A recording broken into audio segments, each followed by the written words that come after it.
Yeah, so what does success mean to you? I did. I think being successful is doing what makes you happy and doing what you love. I would say being successful is about happiness.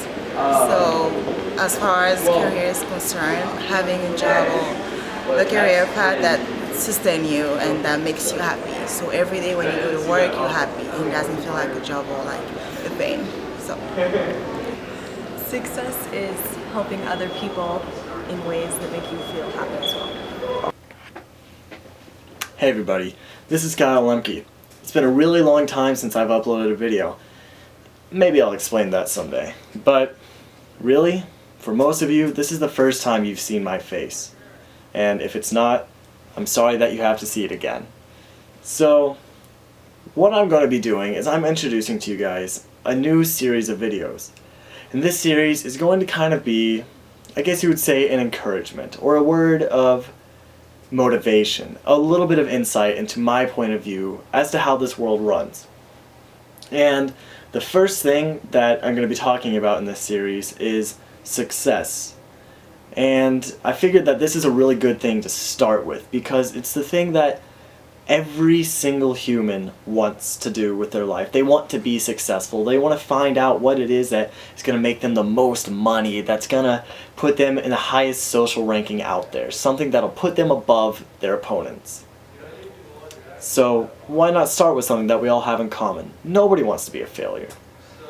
Now, I apologize in advance for any background noise. I have a lot of very loud neighbors.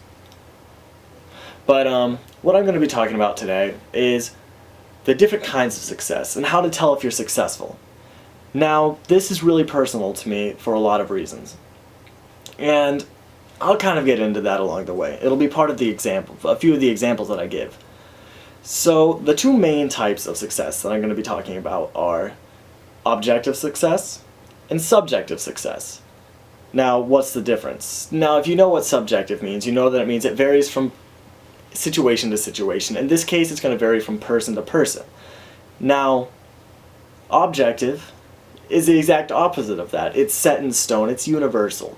That would be a term that everybody completely agrees on, like the word and. Everybody knows that it is combining two things. It's bringing this thing and this thing. Now it's that combination. However, like the word love, it could mean so many different things. There's brotherly love. I love you like a brother. There's, oh, you're my best friend. You care about them. You love them. Then there's success. There is, I'm a successful person.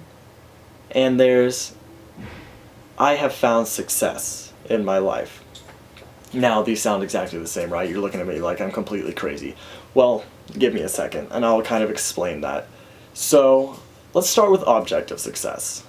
This is the idea that everybody is successful at a certain point. They've done something that equals success for them. So, what is that in America, North America today? To me, from what I've experienced in my life so far, is that it's financial, it's romantic, and it's professional success. All of those kind of go hand in hand except for romantic.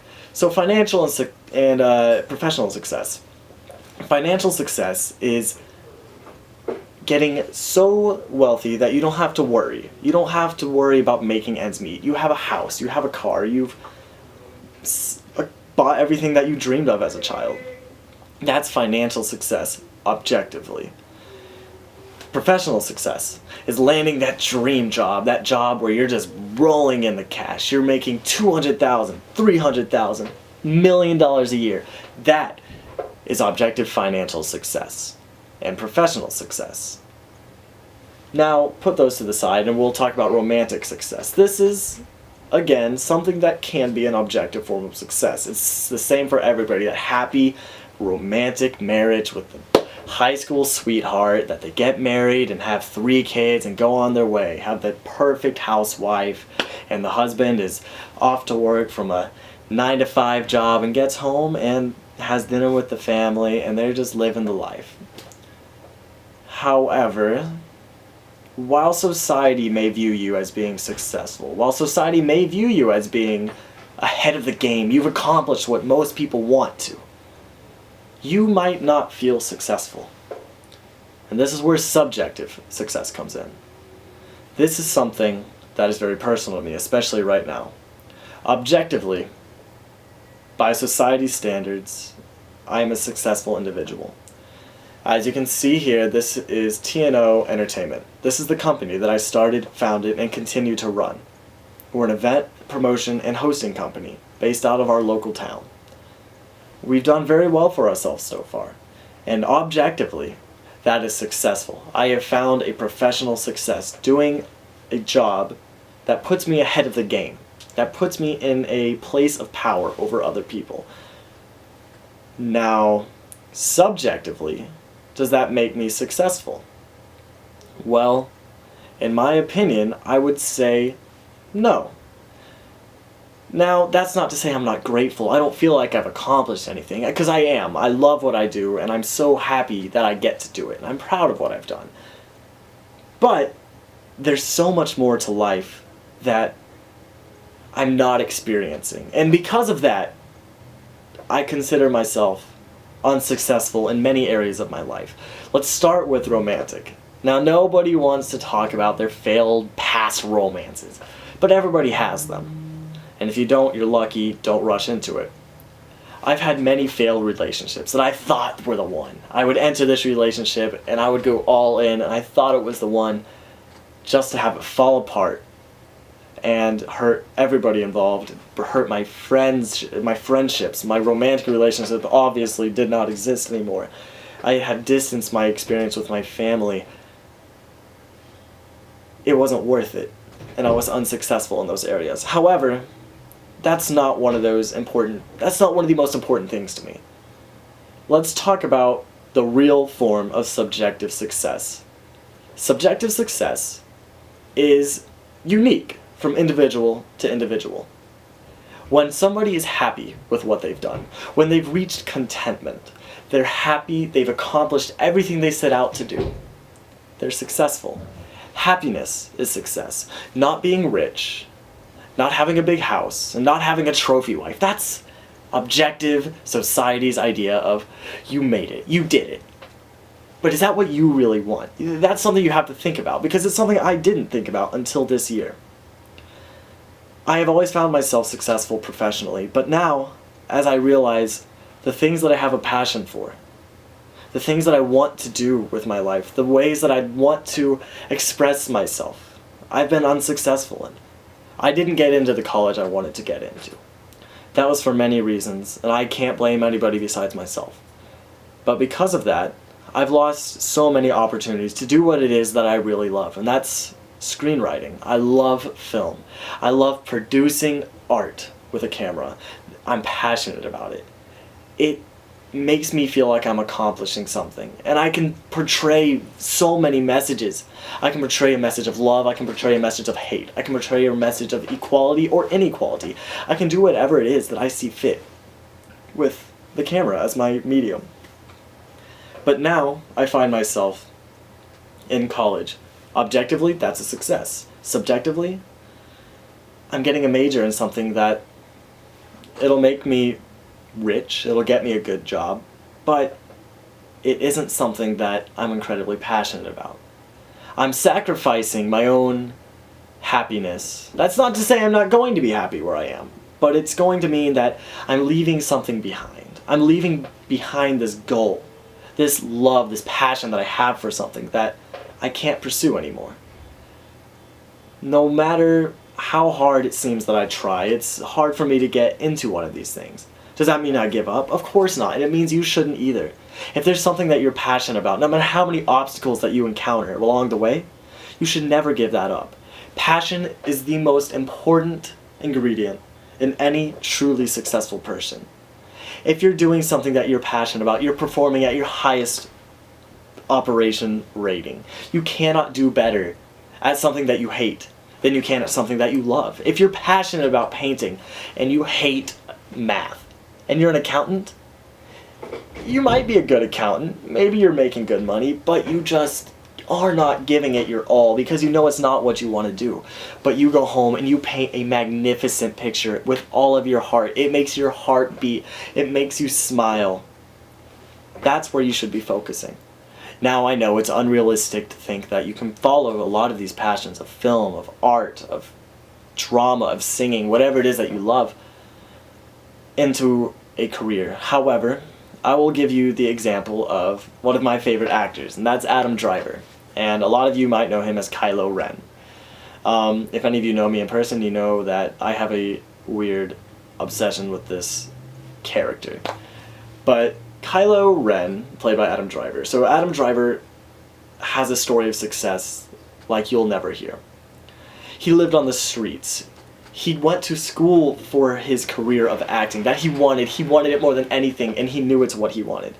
So when he didn't get that career right out of college, he didn't give up. He didn't go work at a convenience store. He didn't go work at a local Walmart. No offense to Walmart. They've funded literally everything I stand for. But no, he didn't give up on that dream. He stuck to it. All of the careers he got, every job he got along the way to getting to where he is today, as one of the highest paid actors of 2016, he got careers that were furthering his experience in the field that he wanted to be in. And that's where I'd say the most important advice is. That even though you might live on the street for 2 years, like Adam Driver, even though you might not have a house, maybe you're renting out an apartment that you can barely make ends meet, and maybe you're working in the same field but not quite where you want to be, you're still making it more possible, more doable for you to accomplish that end goal. And that is the most important thing to keep in mind. The most important thing that you can remember for yourself is that don't let society tell you who you are and who you have to be successful, who you have to be a productive member of society. Don't listen to society. They only know what they've been told. And the only way you're not going to do that is to tell yourself who you want to be. This is something that I think we've lost along the way. But it's coming back. It's coming back. Individuality, along with the incredible movements of Black Lives Matter, of feminism, of all these incredible equality pushes, all striving for you to be proud of the person that you are. Now, regardless of your politics, I understand that so many people don't back these movements. That's understandable. I understand that people disagree. We have differences. But I ask that you encourage each other to be who you want to be. If you see somebody just giving up on something that they're good at, something they're passionate about, so that they can make somebody else happy besides themselves, I ask that you be there, step in and encourage them to follow what it is that they dream of. Never let anybody give up on their dream, because ultimately you want to follow your dream. And you want somebody to be there to support you and push you into following what it is that you love. So be that person for other people. But also be that person for yourself. Because sometimes people don't care. People won't look and won't pay enough attention to notice that you're giving up on something. So be aware of what it is that you love. Find out what you're passionate about and follow that. Maybe you can't be the next big thing in music. Maybe you're not going to be the next Harrison Ford. You can find something in the field that you love that'll make you so much happier than working in a cubicle your whole life, because you don't have to. You can really do whatever it is that you want to do, as so much as you're willing to make the sacrifices. Take the risks and stay committed through to the end. These are the things that I think are most important for you to take away from this. Is that if you are passionate about something and you truly care about it, you have to stay committed. Because obstacles are going to come. If you encounter obstacles along the way, like I did with my business startup, my pitch was shot down instantly. I was told that it couldn't work how I wanted it to. And I lost all of my money on my first event because of poor planning. These were 2 major obstacles and failures that I encountered. However, I learned from them because I stuck to it. And this is something that I'm not saying makes me better than anybody else. I'm no smarter than you are. You just have to stick with whatever it is. You're going to fail. Use those failures as learning experiences. Learn how to come back from that, how to avoid that next time, how to make yourself better. And now, with that comes the amount of failures that you're going to encounter. So many people think that following what it is that they love is going to be easy. They're going to go to college, get the degree, leave, and get that job right off the bat. That's not the case, especially in today's world. There's so many people trying to do the same thing you are. So it is a challenge. But I encourage you to follow through, to embrace that challenge, and push yourself to be the best that you can be at what you do. And the third point is that taking risks is the most important and most overlooked and discouraged thing in today's world. You are to play it safe. You're to be normal. You're to get the business degree, marry the high school sweetheart. You're supposed to do the normal things. But strive to be abnormal. Don't be another statistic in the number of society. Don't be just another cubicle. Go out and be the next big thing. Because the only person that can make that happen is you. And so, this has been a little word of encouragement and a little bit of an insight into my worldview. I hope all of you can take these thoughts, these concepts, and apply them to your life in a way that helps you be successful in the career of your dreams. This has been Kyle Lemke, and I'll see you guys next time.